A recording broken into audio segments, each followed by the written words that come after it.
देखिए 30 number question क्या कहता है,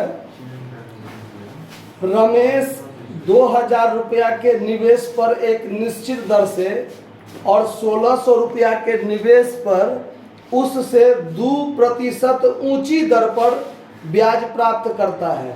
यदि 3 वर्ष के अंत में कुल ब्याज 996 रुपया है, दोनों पर मिलाकर जो ब्याज होगा वो ब्याज, तो उसने कुल नहीं तो ब्याज का दर बताइए, ये चीज बोल रहा है। तो देखिए सवाल में जब आप बनाइएगा तो आप लिख लीजिए यहाँ पर एगो मूलधन है उसका 2000 और दूसरा मूलधन है उसका कितना 1600। क्लियर है। देखिए फिर उसके बाद दर जो है दर और इसमें भी है दर, तो पहले वाले दर से दूसरे वाले दर पर क्या है 2% ऊंची दर मतलब अधिक।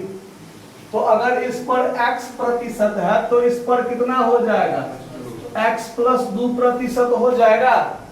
उसके बाद समय पर ध्यान दीजिए, समय 2 वर्ष है ना, इसमें भी समय कितना है 2 वर्ष 3 वर्ष है 3 वर्ष है 3 वर्ष, ठीक है 3 वर्ष। और अब जो इस कंडीशन में जो इसका ब्याज है और इसका ब्याज है, दोनों का ब्याज को जोड़ के कुल 996 रुपया उसको प्राप्त होता है।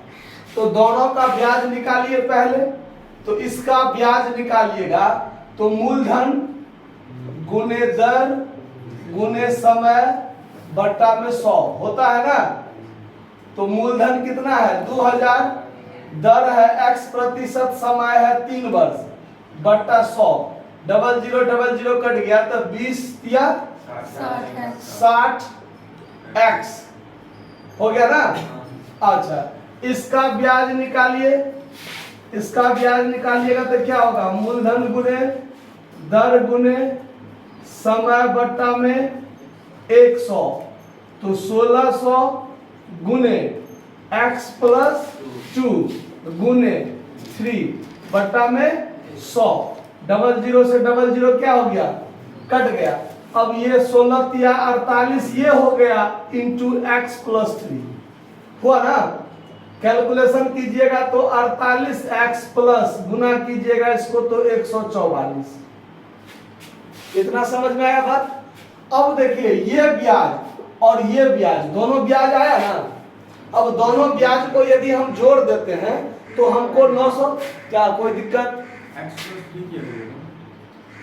x + 3 कहाँ दिए वो x + 2 है, सॉरी देखिए x + 2 यहाँ पर क्या हो जाएगा 96, ठीक है।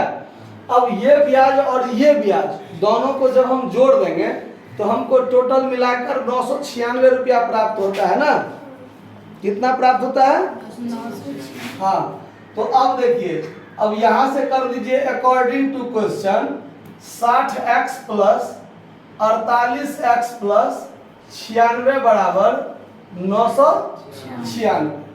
अब इसको आप जोड़ दीजिए तो हो जाएगा 108x बराबर में कर दीजिए, यहाँ से आप 996 में से ये 96 क्या कर दीजिए घटा दीजिए, तो 108x बराबर क्या हो गया 900। तो x बराबर क्या हो जाएगा 900 बट्टा में 108। तो अब 18 छक्के कटता है ना और 18 पंचे यही होगा ना काट के।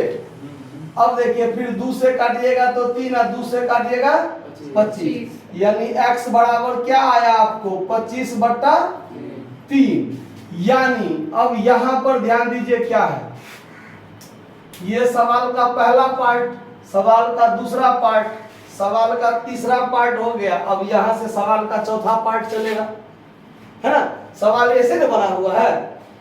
अब देखिए अब आपका पहला पर दर कितना था, एक दर हो गया आपका 25 बट्टा 3 पहला दर, कौन दर पहला दर था 8 या 24, 8.1 बट्टा 3%। और दूसरा दर जब कहेगा निकालने तो x प्लस क्या है 2 इतना प्रतिशत, तो x का वैल्यू 25 बट्टा 2 प्लस क्या हो जाएगा यहाँ 2 हो जाएगा। यहाँ पर कीजिएगा तो 25 और 4 29/2 होगा कि नहीं होगा? और तरीके यार 3 है ना, बार बार 2 3 में अंतर क्या हो जाता है? 25/3 + 2 तो हो जाएगा यहाँ पर 25 और 6 31/3।